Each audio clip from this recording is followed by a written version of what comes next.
হলে রাজনীতি না করলেই চলে, ক্যাম্পাস ভিত্তিক রাজনীতি থাকতে পারে, ছাত্র রাজনীতি দরকার আছে, কিন্তু এই যে মানে লেজুর ভিত্তিক ছাত্র রাজনীতি এগুলো দরকার নাই, যার মাধ্যমে একটা লাঠিয়ান বাহিনী হয়। ছাত্রদের হলে কোন জায়গায় কলটা নষ্ট হয়েছে, কোন জায়গায় আপনার এই পানি দরকার আছে, কোন জায়গায় শিক্ষা ব্যবস্থা ভালো হচ্ছে না, শিক্ষার কাঠামোগত কোন জায়গায় প্রবলেম আছে, এই বিষয় নিয়ে তারা কথা বলবে। ছাত্র রাজনীতি হচ্ছে রাজনীতি তৈরি করার কারখানা।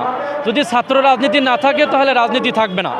রাজনীতির সামনে আপনার মানে আপনাদের জাতীয় রাজনীতিবিদ তৈরি করতে হলে ছাত্র রাজনীতির ভিতর থেকে উঠে আসতে হবে। অতএব ছাত্র রাজনীতি দরকার আছে, কিন্তু ছাত্র রাজনীতির মাধ্যমে হল ক্যাম্পাস গরম করা, লুণ্ঠন করা, চাঁদাবাজি করা এবং হল দখল করা, রাহাজানি করা এগুলো চলবে না। ছাত্র রাজনীতি থাকবে, ছাত্রদের অধিকার নিয়ে কথা বলবে, ছাত্রদের যে বিষয় আছে কোনখানে ছাত্রদের হলে কোন জায়গায় কলটা নষ্ট হয়েছে, কোন জায়গায় আপনার এই পানি দরকার আছে, কোন জায়গায় শিক্ষা ব্যবস্থা ভালো হচ্ছে না, শিক্ষার কাঠামোগত কোন জায়গায় প্রবলেম আছে, এই বিষয় নিয়ে তারা কথা বলবে। তারা জাতীয় রাজনীতি নিয়ে কথা বলবে না।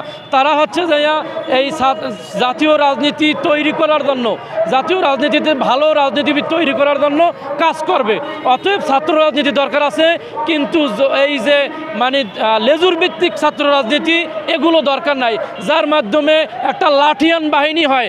একটা দলের লাঠিয়ান বাহিনী যারা হয় তাদের দরকার নাই। এজন্য হলে রাজনীতি না করলেই চলে, ক্যাম্পাস ভিত্তিক রাজনীতি থাকতে পারে, কিন্তু এই ক্যাম্পাস ভিত্তিক রাজনীতিটাও সুন্দর এবং সুষ্ঠু হতে হবে, যেই রাজনীতিতে রাহাজারি, হানাহানি, মারামারি না থাকবে।